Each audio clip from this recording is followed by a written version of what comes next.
Le ministre du Plan et du Développement et le Fonds des Nations Unies pour la Population UNFPA vont organiser à Abidjan la célébration de la Journée mondiale de la population. La date du 11 juillet de chaque année est retenue par la communauté internationale pour porter des réflexions stratégiques sur des nébuleuses touchant les populations mondiales dans l'optique d'y apporter des solutions pérennes. Investir dans les adolescentes, tel est le thème international pour 2016. En adressant cette problématique, la communauté internationale veut attirer l'attention des gouvernements, des organisations internationales et de la société civile sur la nécessité de renforcer les actions en faveur de la protection des droits, de la promotion de la santé, de l'éducation et du renforcement du potentiel des adolescentes pour l'atteinte du dividende démographique.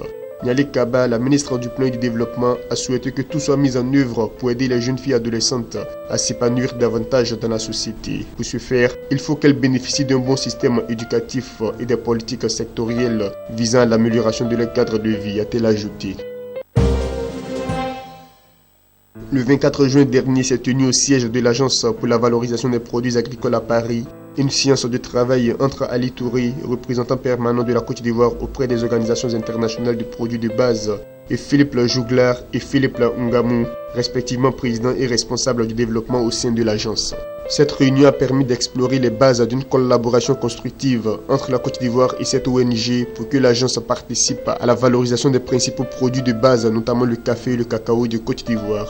L'Agence pour la valorisation des produits agricoles est une ONG fondée en 2005, essentiellement composée de producteurs du monde entier. Elle a pour vocation de promouvoir des produits alimentaires remarquables, issus des terroirs et d'agriculteurs d'exception. Son objectif, par la reconnaissance de la qualité de ses productions, améliorer les conditions économiques des producteurs concernés. Une convention a été signée entre l'Agence Emploi Jeunes, l'Association professionnelle des banques et établissements financiers de Côte d'Ivoire et le collectif national des centres de gestion agréés de Côte d'Ivoire lundi dernier au ministère de l'Économie et des Finances, avec pour objectif de développer l'autonomisation des jeunes et démontrer que la jeunesse est une force économique créatrice de richesse au service du développement de la Côte d'Ivoire. Cette convention engage les deux parties à contribuer au développement et à la promotion des services financiers et produits bancaires inclusifs, ce à l'intention des jeunes auto-entrepreneurs et grâce à des programmes spécifiques d'insertion économique des jeunes. Elle vise également à mettre en place des programmes de renforcement de capacités des jeunes entrepreneurs financés par les banques et établissements financiers.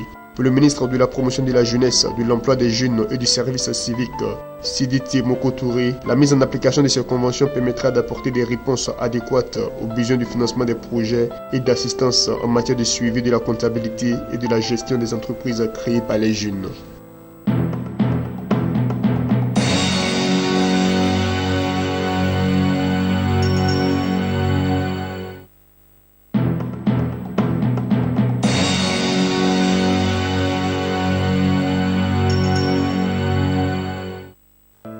La Banque d'investissement et de développement de la CEDEAO et le ministère ivoirien du Plan et du Développement ont signé un accord dans le cadre du projet de repeuplement des plans d'eau et de développement de la pisciculture continentale en vue de développer des activités génératrices de revenus. Pour l'administrateur de la BIDC, Dr Messan Fulgence, ce projet va contribuer à l'amélioration des conditions de vie des populations des localités bénéficiaires et permettre le développement économique local par la création d'activités génératrices de revenus. Le représentant du ministre du Plan et du Développement, Joseph Ngroub Matano, directeur de cabinet adjoint, a exprimé sa satisfaction quant à l'attention particulière dont profite la Côte d'Ivoire de la part du BIDC dans le cadre de la mise en œuvre de ces importants projets de développement au niveau communautaire. Les Kenyans, les Sud-Africains et les Ghanéens sont les plus représentés dans le classement des 30 jeunes entrepreneurs africains les plus promoteurs en 2016, un classement publié par le magazine américain Forbes. Le Kenya place 6 entrepreneurs qui recensent les business angels âgés de moins de 30 ans, enregistrant de réussites éclatantes dans divers domaines d'activité. Il s'agit entre autres de Joël Macharia, le fondateur de la société de services financiers Abacus, et d'Alex Moriou, fondateur de Farm Capital Africa, une société d'investissement spécialisée dans l'agriculture. L'Afrique du Sud et le Ghana comptent chacun 5 représentants dans ce classement. Globalement, l'Afrique anglophone est beaucoup mieux représentée dans ce classement que l'Afrique francophone, et la majorité des jeunes entrepreneurs, les plus promoteurs, opèrent dans les secteurs des services financiers, technologie de l'information et de la communication, des biens de consommation et de l'agriculture.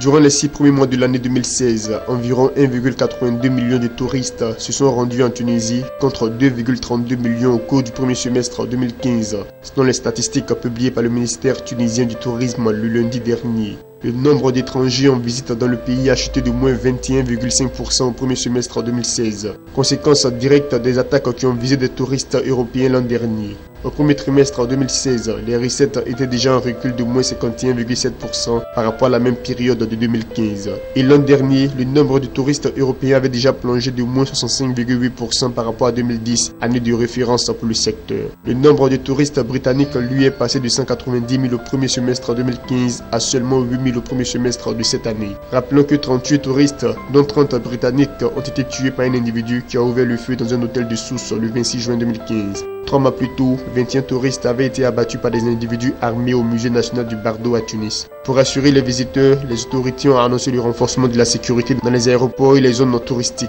Cette année, 1500 agents supplémentaires de la police touristique ont été déployés dans le ministère tunisien de l'Intérieur, contre 1 millier l'an dernier, et 70 postes de police mobiles installés sur des plages.